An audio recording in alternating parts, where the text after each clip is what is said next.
Right, thanks very much. I hope everybody will agree that that's been a fantastic lineup of inspirational speakers.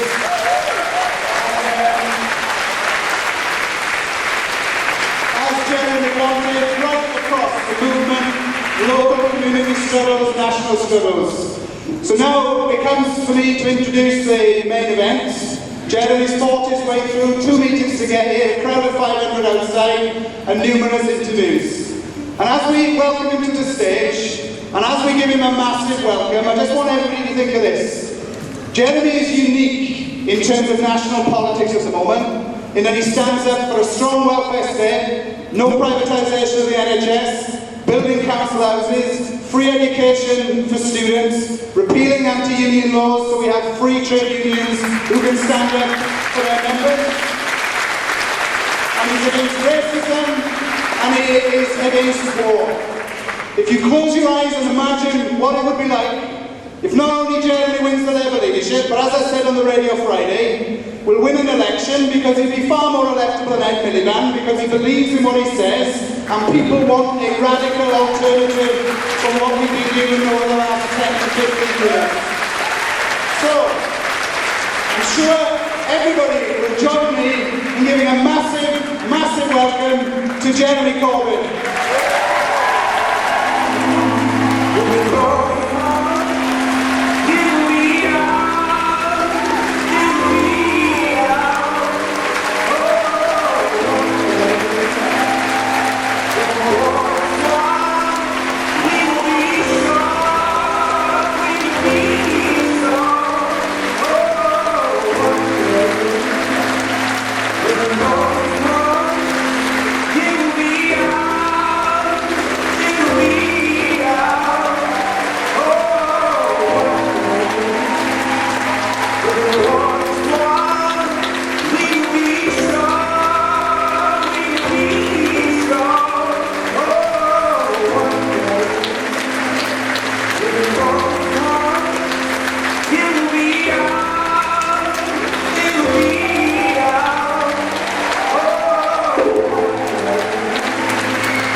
Friends, thank you very much for giving up a Monday night to be in Camden Town Hall.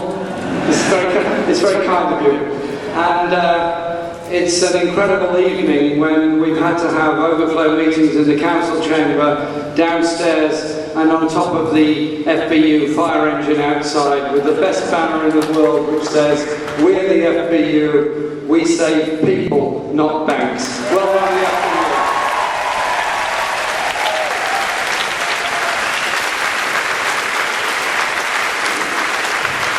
And big thank you to Mark Sawatka for this evening's meeting and all his work on behalf of his brilliant members as a Union General Secretary and all the others that have spoken tonight and brought us the kind of hope, of the kind of ideas, of the kind of society that we all want to live in. I think we should be very proud of those people, the way many of them, such as Martha Rosamore, have stood up for decades against racism, decades against injustice, and helped to bring us together here tonight. This is a wonderful city. London is a truly magnificent city, no question about that. and I'm very proud to represent a London constituency. But it's also the most unequal city in Britain, where the richest 1% own a great deal more than the other 99% of the population. Where there are too many children going to bed hungry at night, where there are too many people sleeping on the streets, there are too many people leading a life of destitution, and there are too many luxury mansions kept empty as land banking for somebody to make easy money out of in the future.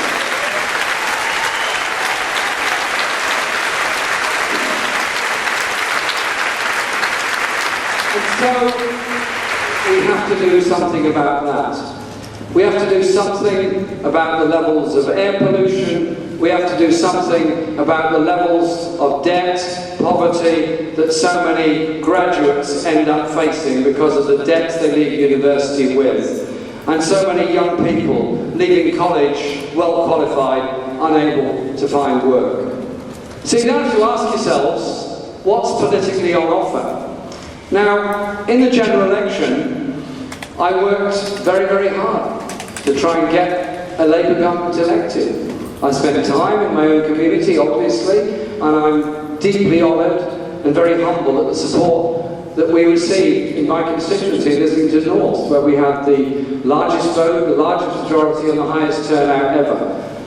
Probably, and not unconnected, with us saying why I was against austerity and what I thought about the austerity agenda. Because whilst there were good things in the Labour manifesto, and no question about that, there were good things in it, the problem was that underneath it, we had accepted somewhere along the line that the banking crisis of 2008 to 10, which brought down so many banks in this country and so many other places around the world, was brought about by the subprime mortgage crisis, was brought about by greed, was brought about by the lack of regulation, and then somewhere along the line, who's paid the price for that? Who's paid the price? The poorest, who've had their benefits cut, the homeless that haven't been housed, the health workers that have been underpaid, the public service workers that have been either made redundant or had wage freezes, those that have been privatised and handed over to zero-hours contracts, those that have been so grievously mistreated. Was it nurses that caused the banking crisis? Was it street cleaners that caused the banking crisis? Was it the unemployed that caused the banking crisis? Or was it the inability or refusal of governments to face up to a financial system that allowed that crisis to be brought about?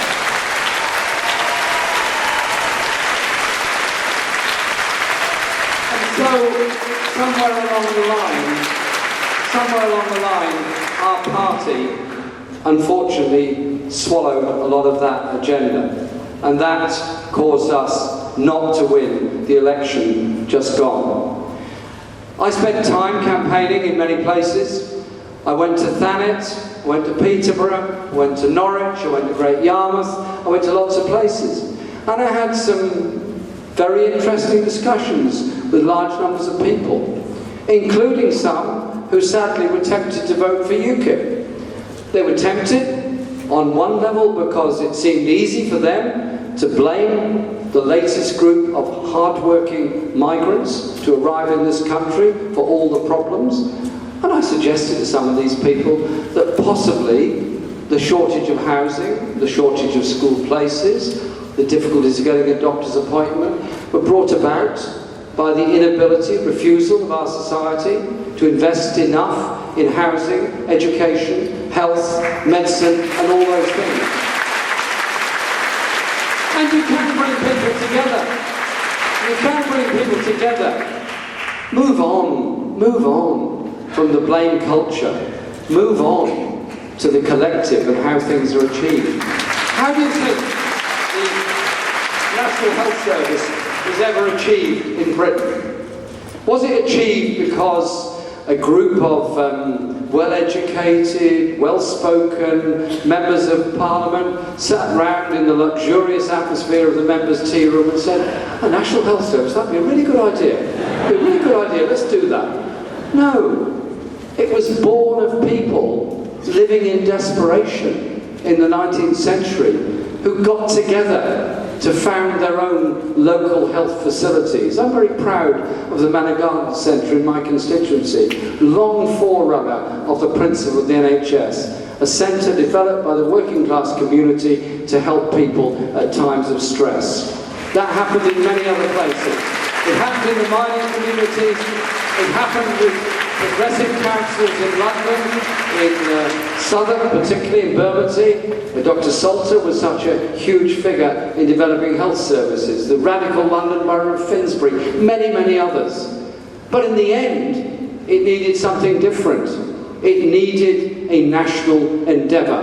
And Aaron Bevan gave us that national endeavour. He made it a national health service, free at the point of use, for all time, for all people. And when he was asked near the end of his life, how long do you think the National Health Service will last? And he said, it will last as long as there are folk prepared to defend it. Well, we're going to be there defending the National Health Service. And we're going to stop the privatisation within the National Health Service and learn the lessons of PFI within the National Health Service, and the millstone around the neck of every hospital has been built under PFI. So it's our health service, not one that's on sale, not one that's an internal market. Let's be strong about that. But let's also think for a moment about the levels of poverty and inequality that exist within our society. I get from the response you've just given to the remarks I've just made that you're pretty much in favour of the National Health Service. Thank you. First thing achieved. Second up, welfare. Yeah, welfare. I'm not going to condemn somebody in receipt of disability benefits and call them a scrounger. I'm not going to call somebody who's claiming to that to which they're entitled a scrounger. I'm not going to vote for a benefit cap, knowing full well that the reality of that benefit cap is that it is driving people out of central London and central cities all over this country. And it's a system that essentially, in substantial measure, subsidises low wages and high rents. We can, must and should and will do a lot better. Can't we measure the success of a society by the reductions in inequality, by the improvements in the life chances of everybody, and a society where parents don't face the summer school holidays with that sense of horror because they've got to find enough money to give their kids breakfasts and lunches which are being provided by the school because they don't have enough money to feed their children. Can't we instead measure society by the improvements of health and opportunities for our children, by the care that's given for those that need that help and support, by the way in which we deal with the adult social care crisis? Why instead are we accepting the idea that it's okay to take £12 billion out of the welfare budget? It's okay to slash the budgets of every inner city local authority across the whole country, knowing full well the consequences for some of the most desperate and needy people across the whole of this country? Can't we instead look to a society that shares rather than takes all the time? But the Tories, they awfully look like a throwback to the 1980s to me. I'm accused of being a 1980s throwback. I was in this hall in 1984, standing alongside the miners, defending the mining industry in the miners.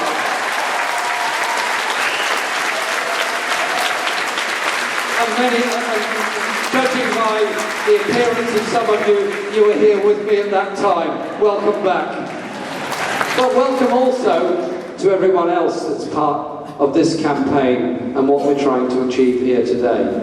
So can't we be proud of the idea of a society and a welfare system that protects all and eliminates poverty for all, so we don't pass by on the other side while fellow citizens sleep on the street and wonder how they're going to survive. We don't pass by on the other side while those with mental health conditions go unsupported and unhelped and end up being put in a secure psychiatric unit and fed a diet of drugs. Can't we do something about a more civilised society? But again, back to the 1980s, Margaret Thatcher and the Tories got elected in 1979, essentially on a false promise. Basically, they were selling £10 notes for a fiver, and a lot of people bought into that. They then went on to damage and destroy trade unions and trade union rights, to destroy the manufacturing base of this country, to establish a financial services economy rather than a manufacturing economy. And so, our campaign is at one level a campaign about one position in the Labour Party. It's also about unleashing hope in many people. Hope that we can develop an economy that does proudly and publicly invest in high technology, invest in green energy, invest in sustainable jobs, invest in our young people, invest in the hopes of all people. And instead of passing quantitative easing to the banks, set up a national investment bank that can bring that about, that can finance the rail infrastructure we need, that can finance the council housing that we need to conquer the housing crisis. And in putting all those things forward, start to think about the issues that face our world and the issues that face this planet. There are terrible dangers out there. Many of us got together in 2001, and I'm proud to be one of them, to found and form the Stop the War Coalition. We met in Friends Meeting House just down the road, 3,000 of us that night. And we met because, in the words of Bruce Kent at the time, if you unleash the dogs of war, you won't get them back in the kennels for a very long time or very easily. I was never a supporter of the Taliban. I was never an apologist for Saddam Hussein. Indeed, I was one of a minority of 3 or 4 MPs that opposed arms sales to Iraq during the time of Saddam Hussein in the 1980s. But wars have a horrible consequence of getting out of control. The history of wars is usually written by the victors. And George Bush decided he won the war and wrote a story about it. Well, we'll leave that to George Bush. But then you look down the line at Libya, you look down the line at Mali, you look down the line at Syria, you look down the line at the millions of refugees around the world. You look at those desperate people in Libya, you look at those desperate people trying to get across the Mediterranean, you look at those desperate people in Calais. None of this is simple. I'm not pretending there's an easy answer to anything. There isn't. But, and this is a big but, do we approach the issues of the world on the basis of our ability to militarily invade and intervene? Or do we instead approach it on the basis that we're all human beings on one planet? We're all there to support fellow humanity on this planet. And the disgusting language that's been used in the past few days about those people in Calais is totally out of court, should not be allowed. They are people that are victims of a much wider system. And this country, along with every other country in Europe, should play its part in bringing about a humanitarian solution to a humanitarian crisis. And whilst we're on the subject of wars and peace, I've been through the debate about nuclear weapons all of my life. I joined CND when I was 15. I was probably the only member in the small town in Shropshire where I joined, so it was a very easy group to meet. We got along just fine. Why? Do nuclear weapons bring about peace? Does a nuclear explosion anywhere in the world bring about peace? I met the Foreign Minister of the Marshall Islands, who as a child witnessed a nuclear test in the Pacific.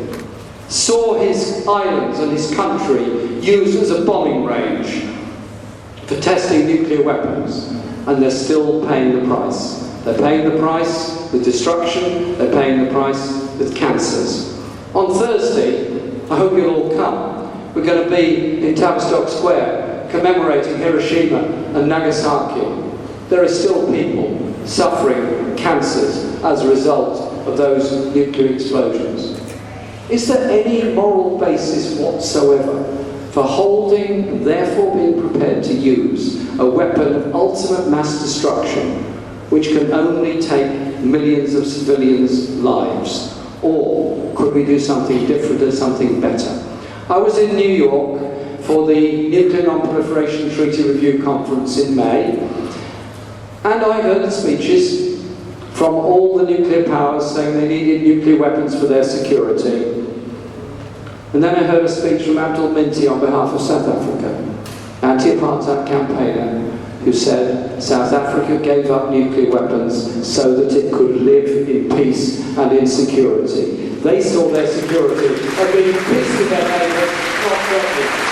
And so this, no doubt, will become a bigger issue both within my party and within the wider public. Fine, let's have that debate. But I say this, those people that work to manufacture nuclear weapons and all the systems that go with it are very brilliant, very skilled engineers, brilliant people. I don't see £100 billion as suddenly becoming available to spend on everything else. I see that money as available to rebalance our engineering economy, rebalance the high skills of our economy, so that those skills are not wasted in unemployment. Those skills are not wasted in doing things that are way below the capacity of those brilliant engineers, but investing in a high-skill, high-end engineering economy that can provide the hopes, jobs and prosperity for all, which doesn't involve manufacturing weapons of mass destruction that can only be a danger to the entire planet. Is it a price worth paying? I think it is. The last couple of points I want to make, because we're under lots of pressure of different things to have to do this evening, are quite simply this. Our party, our movement, came about from very brave people. Our history goes back a very long way. The Tolpuddle martyrs who stood up for trade union rights, the Chartists who marched through this very town to go to Westminster to present the Great Charter Petition. And indeed, I have to say very proudly, it was presented by Charles Duncan, the MP for Islington North at the time. And those people were told they were crazy, they were out of time. Indeed, Queen Victoria herself described them as horrid, nasty men, and she didn't like them being in London at all. They achieved a great deal. Maybe not that day, maybe not the next day, maybe not the next decade, but over time, the folklore lives on, the strength lives on. Just as those people dreamt of a society with a National Health Service, just as Mary Wollstonecraft, writing in Newington Green on the rights of women, became the inspiration for the suffragette movement. 100 years later, just as those brave women defied everything in order to get votes for women. The march of democracy and the improvement of society goes hand in hand. You can measure it. Extend the Franchise Factories Act, extend it a bit more free education, extend it a bit more national insurance, extend it a bit more votes for women, extend it a bit more National Health Service, extend it a bit more Human Rights Act, Equalities Act. So many things have been achieved by people coming together. This, at one level, is about the election of somebody to hold one position in the Labour Party. But it's also, I think, an opportunity for us to have a big debate about lots of important issues. I think people have had enough of the politics of celebrity, the politics of personality, the politics of opinion. I'm frankly not prepared to name call anybody in politics, because the issues are too important. I'm therefore totally unmoved by what name-calling anybody else does to anybody else. It's a distraction. Why did only 47% of young people vote in the election? Why was the election turnout so low? Because people didn't see enough of an alternative. They didn't see enough of their own lives in what we were offering. And so, whatever the result of this election on September the 12th, we've made a very, very strong point already. We had 1,500 people in Liverpool on Saturday night, crammed into the Adelphi Hotel. It was actually probably more than the fire regulations allowed. We had probably 1,000 people in Birmingham yesterday, all over the country. We're getting these huge gatherings of people. They're young, they're old, they're black, they're white, all ages, many outlooks, many people who've never been involved in politics before. Why have they come together? Why? It's an odd thing to do. Is it because they think that austerity is good for them, that somewhere along the line the trickle-down theory of giving tax relief to the very rich will somehow or other help the very poorest? Or is it because they want to see something different in our society? Real democracy, where everybody can contribute to that policy discussion. So we don't make policy at luxurious, obscure country hotels at weekends by consensus. Instead, we have what may well be a very gritty debate in a community centre, in a school, in a college, in a place of work, in a canteen, around the water cooler, all kinds of places. And that then informs and expands our minds and brings about some real hope for the future. Those people that are telling us, quite rightly, just how dangerous the environmental crisis is, those people, quite rightly, are telling us just how dangerous it is to develop such a deeply unequal society. They've been brought together in this campaign. Together, we are very, very strong. So after September the 12th, whatever the result, don't go away and say, well, that was a good summer, 2015, couldn't afford to go away, so went to lots of meetings instead. No. Stay together. Stay together to defend what we've got, but above all, stay together to bring about a country that doesn't thrive on inequality and injustice and poverty, a country instead that does genuinely care for all, that does provide public services that are good for all, does expand our economy, and does take back into public ownership crucial monopolies like railways, Royal Mail, and so many others, that does give us the fruits of what we're trying to do, and doesn't allow this Tory government to take away our workers' rights and our trade union rights, to trade away our trade union rights by negotiation with other countries. A country that doesn't trade away our environmental standards through TTIP. Come together in that sense of strength. And I'm sure that some people who are making slightly negative comments about what we're saying at the moment within the confines of Parliament will understand that this is an open and democratic process that's brought lots of people together on the basis of hope, on the basis of determination, on the basis of democracy. That voice cannot be silenced. That voice cannot be stopped. That power cannot be denied. Together we are very, very strong. The alternative of staying home and shouting at the television will achieve absolutely nothing. Staying together, campaigning together, working together, marching together may not achieve everything we want, but it's the only alternative we've got. Thank you very much for coming tonight. Thank you for your support.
tonight who've done such a fantastic job.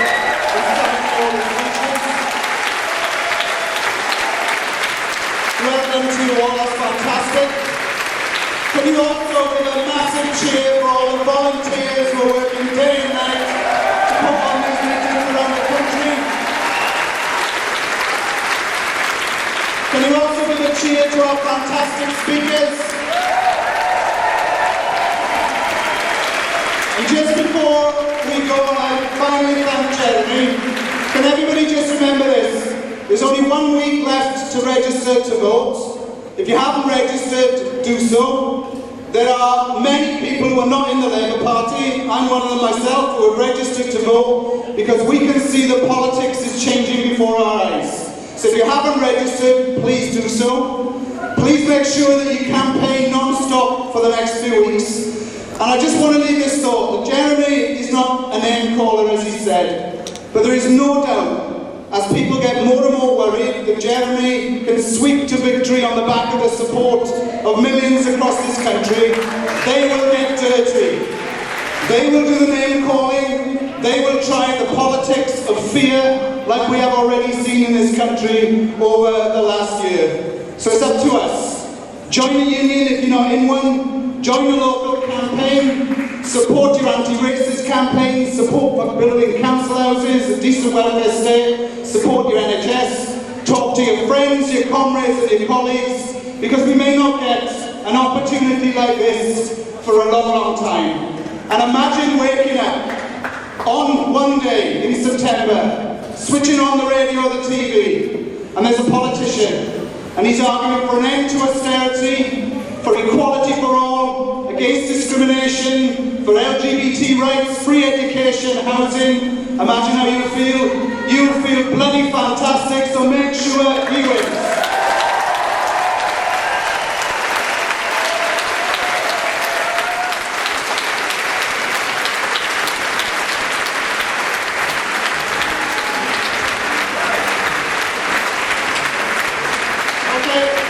Final announcement, when you leave, can you make sure that you use all the available exits, because it's a very big crowd, so we can leave safely. There will also be a collection for those who didn't get the chance to give earlier on. And Jeremy would want everybody to turn up to the Tory Party conference, not to go inside, but to demonstrate outside in October against this disgusting government. Thanks everyone, have a great evening, and let's make sure that we will win.